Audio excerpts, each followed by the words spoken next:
Welcome to another episode of Barry D's 80s Music Video. Today, I'm your host, Barry D, bringing you one 80s music video each and every day.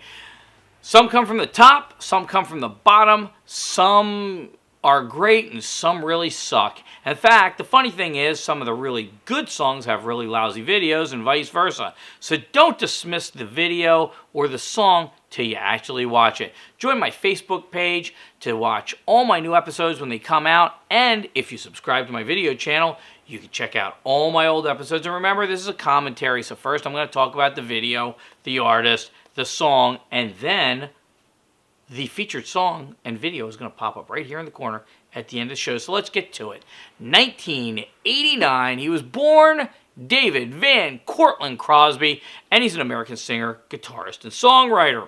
He was a founding member of both the Byrds and Crosby, Stills, and Nash, and he also embarked on a solo career. Crosby, he joined the Byrds in 1964, and their first number one hit came out in 1965, and it was a cover of Bob Dylan's Mr. Tambourine Man. Crosby appeared on the first 5 albums from the Byrds, and he produced the original lineup's 1973 reunion album. And in 1968, he formed Crosby, Stills, and Nash, which is CSN, with him, Stephen Stills, and Graham Nash. Now, this group was meant to be something that could collaborate freely, so Crosby and Nash recorded 3 gold albums in the 1970s, while the core trio of CSN, they remained active from 1976 until 2016. Crosby, Stills, Nash, and Young reunions, those took place in each decade from the 70s through the 2000s. Crosby's work with the Byrds and CSNY sold over 35 million albums, which leads one to question why in 1994 Phil Collins had to pay for David Crosby's liver transplant. A liver transplant. 35 million albums. Crosby either couldn't afford health insurance or couldn't pass the test for it, but you'd think he'd have it in the bank, for God's sake.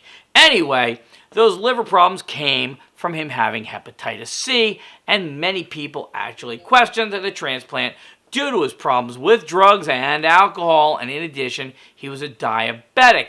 One more interesting fact about David Crosby: Crosby acted as the sperm donor for Melissa Etheridge and her former partner, Julie Cypher. The star's donation via artificial insemination gave the former couple their 2 children. Now, I don't know what somebody's thinking when they do that, but wouldn't you want to pick somebody whose sperm doesn't chase its tails?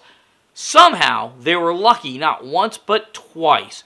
On January 18, 2023, David Crosby sadly died at the age of 81 following a long illness.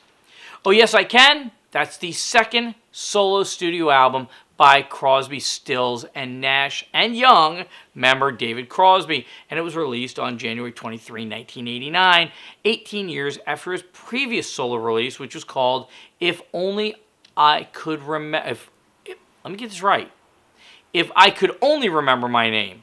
4 songs, Drive My Car, Distances, Melody, and Flying Man, had all been slated to appear on Crosby's unfinished 1979 through 1981 Capitol Records solo album. They were also rejected for inclusion from Crosby, Stills, and Nash projects. The group attempted to record Drive My Car and Distances during the aborted 1978 sessions for a follow-up to the album CSN in 1977. So all those 4 songs were put into the album Oh Yes I Can, and this one had its own video, this song here. So he already had 4 ready to go in the can to sing and put on there, so good for him. So in honor of him passing away, this is a song you've probably never heard and never saw the video, but check it out. U.S. Billboard Mainstream Rock, number 3, and Canada, it hit at 88. So how do you see Mr. Crosby today? He's going to pop up right over here. If he doesn't, just go right down here where it says direct link to the music video, right below the video down here. But I'm telling you, he's going to come up right here. David Crosby, show us your face one last time. Bam. Check him out. I'll see you tomorrow.